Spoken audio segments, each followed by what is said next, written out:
ചോദ്യത്തോടെ തുടങ്ങട്ടെ.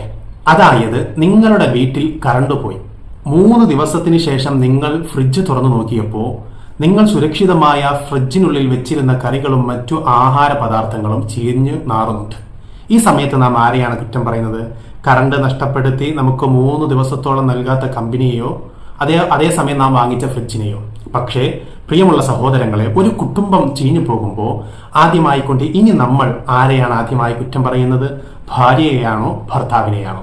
ഇന്ന് സോഷ്യൽ മീഡിയയുടെ കാലത്ത് നാം തുറന്നു നോക്കുമ്പോൾ കാണപ്പെടുന്ന വാർത്തകളിൽ വളരെ പ്രാധാന്യമർഹിക്കുന്ന ഒന്നാണ് ഭാര്യ കാമുകനോട് ഒളിച്ചോടി, ഭർത്താവ് കാമുകിയോടൊപ്പം ഒളിച്ചോടി. ഈ വാർത്ത കേൾക്കുമ്പോൾ നമ്മുടെ സമൂഹം 2 സെക്കൻഡിനുള്ളിൽ തന്നെ വിധി പറയും, ആ പെണ്ണിന് ചാരിത്രമില്ലാത്തവളാണ്, ആ പുരുഷൻ ചാരിത്രശുദ്ധി കാത്തു സൂക്ഷിക്കാത്തവനാണ്. പക്ഷേ ഞാനൊന്ന് ചോദിക്കട്ടെ, കാരണം അറിയാതെ നമുക്ക് വിധി എഴുതുവാൻ പറ്റുമോ? കാരണം അറിയാതെ നമുക്ക് വിധി എഴുതാൻ പറ്റുമോ? ഒരു മരം കാറ്റത്ത് ഒടിഞ്ഞു വീണു, നമ്മൾ കാരണമായി പറയുന്നത് അത് കാറ്റ് കാരണമാണ്, ശക്തമായ കാറ്റ് കാരണമാണ്. പക്ഷേ അതിന്റെ വേര് നേരത്തെ പുഴു അരിച്ച് തിന്നിട്ടുണ്ടെങ്കിലോ? അതുപോലെയാണ് ദാമ്പത്യം.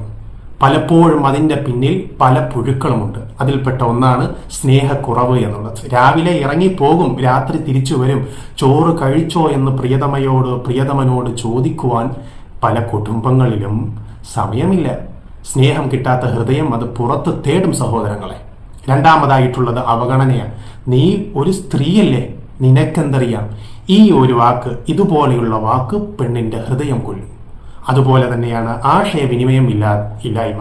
ഒരു വഴക്ക് വന്നാൽ 2 ആഴ്ചത്തോളം 10 ദിവസത്തോളം പരസ്പരം മിണ്ടില്ല. പ്രശ്നങ്ങൾ സംസാരിച്ച് തീർക്കുന്നതിന് പകരം ഊതി പെരിപ്പിക്കുകയാണ് പലരും. നിരന്തരമായ തർക്കം വീട്ടിൽ കയറിയാൽ യാതൊരു സമാധാനവുമില്ല. അപ്പോ ഈ സന്ദർഭങ്ങളിലൊക്കെ മനസ്സ് പുറത്ത് സമാധാനം തേടും. ഇത് മാത്രമല്ല, കാരണം പല കാരണങ്ങളും കൂടിയാണ്. എന്നാൽ എന്റെ പ്രിയപ്പെട്ട സഹോദരങ്ങളെ, ഞാൻ ഈ പറഞ്ഞതൊന്നും തെറ്റിനെ ന്യായീകരിക്കുന്നതല്ല, തെറ്റ് അത് തെറ്റ് തന്നെയാണ്. ഇസ്ലാം നിഷിദ്ധമാക്കിയിട്ടുമുണ്ട്. പരിശുദ്ധമായ ഇസ്ലാം അത് ഹറാമാക്കിയിരിക്കുകയാണ്. എന്നാൽ നമ്മൾ ചെയ്യേണ്ടത് എന്താ? ഉദാഹരണത്തിന്, നാം ധരിച്ചിരിക്കുന്ന വസ്ത്രത്തിൽ കറ പറ്റിയാൽ നാം എന്ത് ചെയ്യും?